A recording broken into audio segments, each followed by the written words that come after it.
This is Twit. Microsoft Edge is now... Can we stop calling it Chredge? Can we now say... No? No. Chredge is now in the beta channel. It's real now, right? It's no longer... Was it alpha? Just Canary and Dev. Oh, all right. Yep. Nice. It's now beta. So anybody, even if you think I'm not that tech savvy or whatever, you can try it out. Nice. Where do you go to get it? You go to the Edge Insider site. Okay.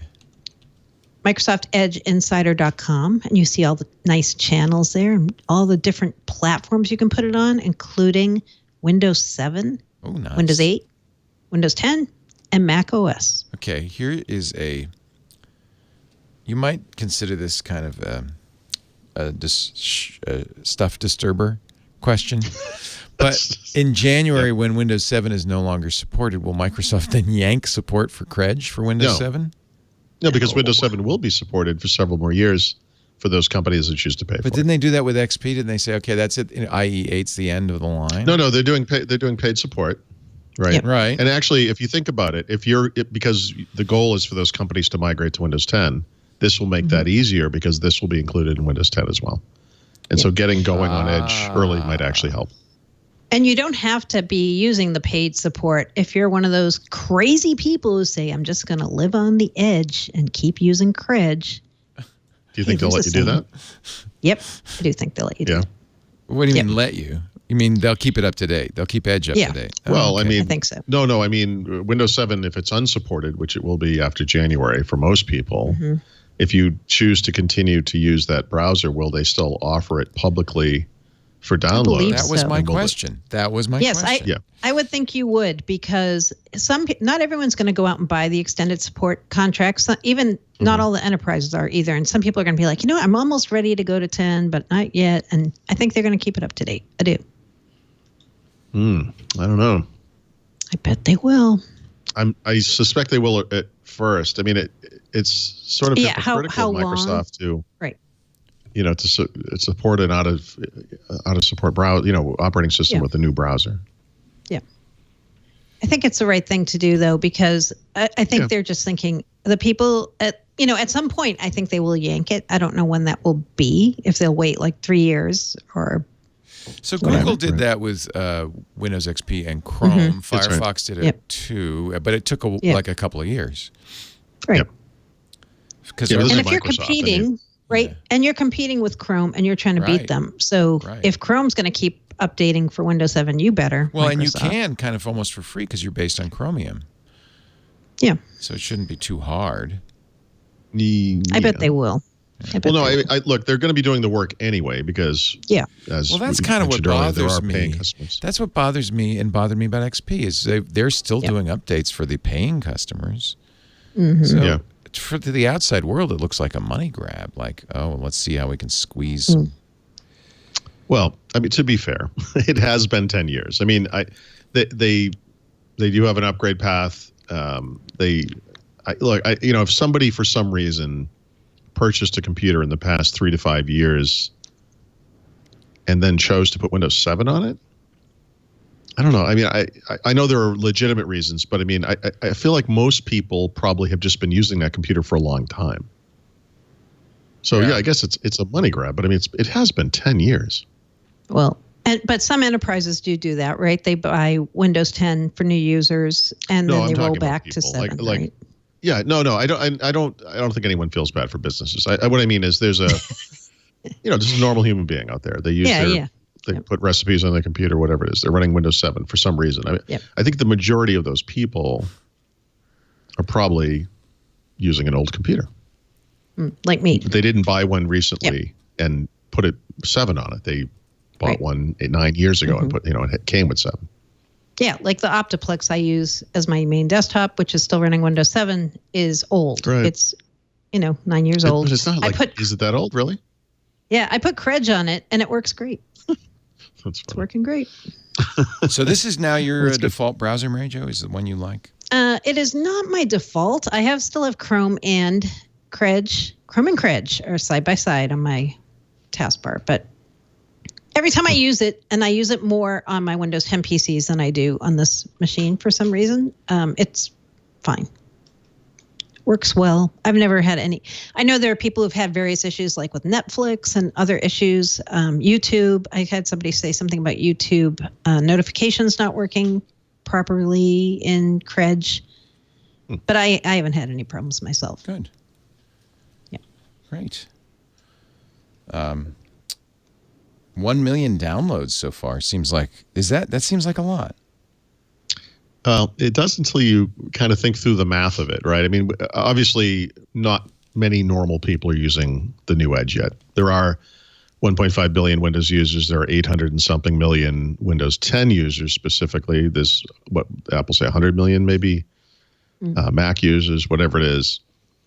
In that field, obviously, 1 million doesn't seem like a very big number, but I think the important number to think about is 16 million. Which is the number of people that are in the Windows Insider program.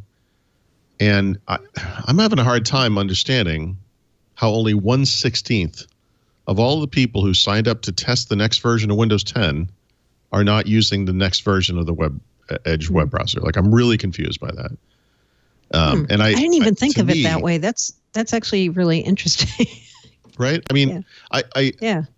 That's weird. Now, look, obviously, many people signed up for the Insider program and then stopped using it. Doing stuff. But I have downloaded myself Edge dozens of times. And I mean literally dozens of times.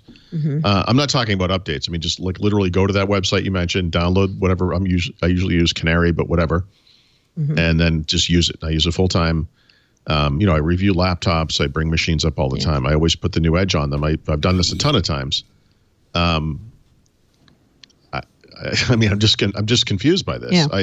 Yeah. I don't expect the normal people out in the world, most of those 1.5 billion, to even really know about this yet. Yeah. So there's always, in the Microsoft community, obviously, especially on the client side, there's a little bit of negativity these days, a little bit of worry about the future and all that kind of stuff. But you will find people who will defend this by saying things like, well, it's, now it's in beta. Now businesses will start using it. It's not even out yet, and they haven't really promoted it. And I guess so, but I keep falling back on that insider thing. That's the thing I don't quite get. I mean, even if only 25% of insiders are active, that's still 4 million right there. How did they all know about it? Microsoft has emailed about it. I've gotten the emails. So it's reasonable to say, oh, it's disappointing. It's only 1 million. Yeah, and it's interesting. I wrote about this, and some of the readers came up with some interesting ideas about this, which I think are true. And and they involve such things as, Microsoft took the E logo and brought it forward to Edge. They named the browser something that they could, started with E, so they could use it. I think that the way that their previous browser fell apart. Remember this thing had like 90% usage share at one point, and then it dropped off of the face of the earth. Has really damaged the brand, and that them adopting something very similar to their predecessor maybe didn't make a ton of sense. And of course, they're using it now again for the new one. It's a very interesting thing where on Windows definitely, and probably on the Mac as well, most users only use the built-in browser one time to download Chrome or some other browser, typically Chrome, right? It's a very unique situation. The power of the defaults has always been a thing. It's always been very powerful. And in this case, like the IE brand or the Microsoft browser brand is that E logo, that E thing, that used to be the internet. Remember, I deleted the internet from the Windows 95 desktop. I think that brand is, and this came from readers. I didn't invent this idea, but it's possible that this brand is so damaged that maybe that's what we're seeing here. Like, which is tough because this browser is excellent. And I really do feel like most normal people, those very people out there who have no idea that this thing even exists, are the ones who would benefit from it the most. Because it takes out all the awful Google stuff and retains everything that's right about Chrome. It's an excellent browser. And if you don't happen to trust Google, which I think a lot of people don't on some level, you can now synchronize your passwords, your financial information, your favorites and all that kind of stuff as well, through a user account from a company that you trust or should trust, compared to Google instead of Google. There's so much right about it. Yeah, I'm not so sure about the the IE to Edge branding thing, because the reason they did continue using a similar thing was because most normal people don't even know what a browser is, right? And they're like, I click on the E. That's what I click on. I don't even know what that is, right? And, obviously not people listening to this show, but people like my mom. Like when I say to her, go to the browser, she's like, what is that? I'm like, the E, go to the E. And that's why they kept it, right? That's why they kept a name and a logo that were so similar. But I wonder, I don't know. I mean, I'm sure they have user data and telemetry, whatever it is. I'm sure they have an idea. What if they named it the internet? Yeah, right. Let's call it the internet. Wasn't there there was an early browser that literally had the icon was a corner of a spider web. Remember? Maybe Spry or something like that. But there's not, I'm looking, like you look at the Chrome logo or the E or whatever, there's nothing about that icon that suggests this is the internet, Yeah. Yeah.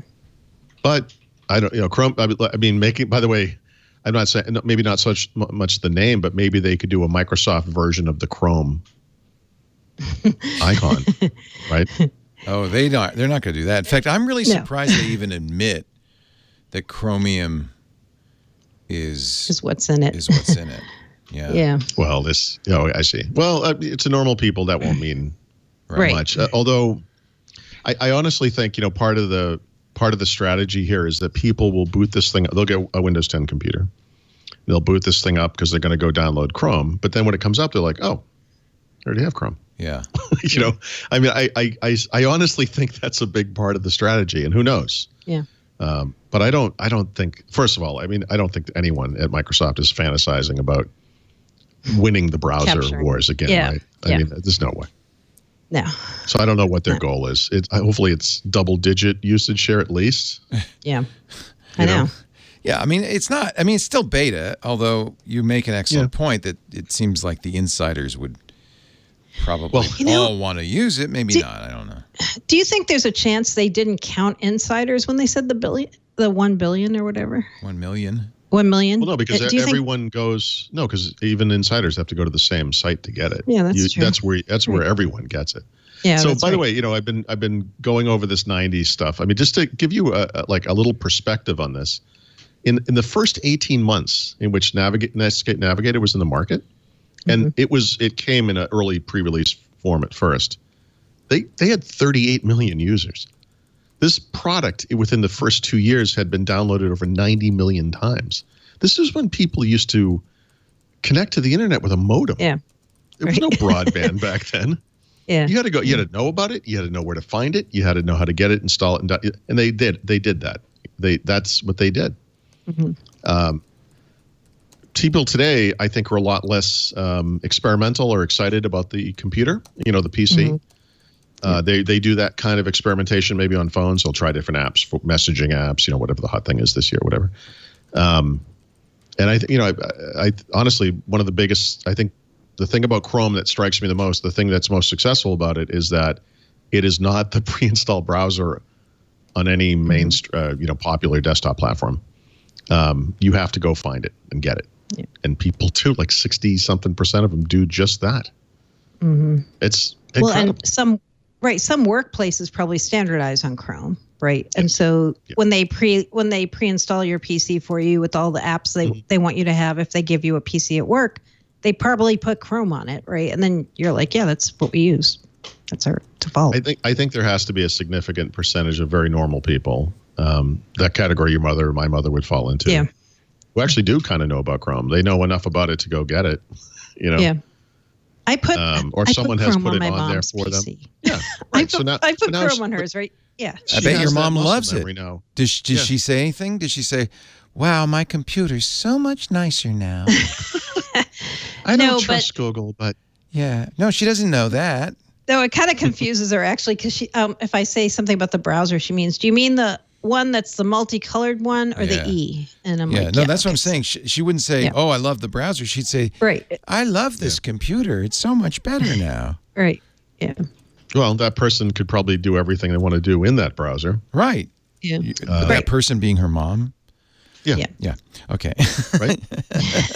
Well, that person being most people, really. I mean, yeah. I'm sure she lives in it. So that's what you know. Yeah, because the reason I put it on there was there were sites at some point not really working with IE or Edge. You remember when some companies just started saying, "Oh, we're not supporting IE anymore," and so that's what she was using. And she every once in a while hit some site, and she'd be like, "I can't get it to work," and then I'm like, "Try it in Chrome." Right. It worked. Yeah. But I hadn't even thought about that 1 million number until you brought this up. And yeah, that is low, right? Especially because especially because so I didn't take the Canary version because I'm like, I don't want something that's updated every day. I took the dev version because I'm like, okay, weekly update. That's okay. I can deal with that. But insiders are people who are fairly technically competent, right? Yep. They wouldn't be afraid of Canary, right? They should be excited about this. They should want to know about it. I don't. To me, that's just confusing. It begs the question: why did he even mention it? Plus, if this thing had been like 1.37 million downloads, he could have just said millions. No one would have known. That's true. Just say millions. I would never have questioned it. That's true. Millions make sense. But we're going to have to dig into that more. I know. Yeah. I know. You're right. That's not good. That's not good. Well, let's see how the beta does because there are a lot of features that are already in the beta that people have been like, like people say, is IE mode in there? Yes, that's in there already, right? Like you said, the syncing capability is in there. Although I don't know if password syncing is enabled. Not yet, right? Yeah, it's not complete. Okay. But a lot of things are already there, and you can test them. There's different ways you can go in and test if you want to see how it works. So it's not like something that is like very sketchily there. Like it's there for what did they say? It's there for everyday use by normal people, and they're encouraging businesses to pilot it.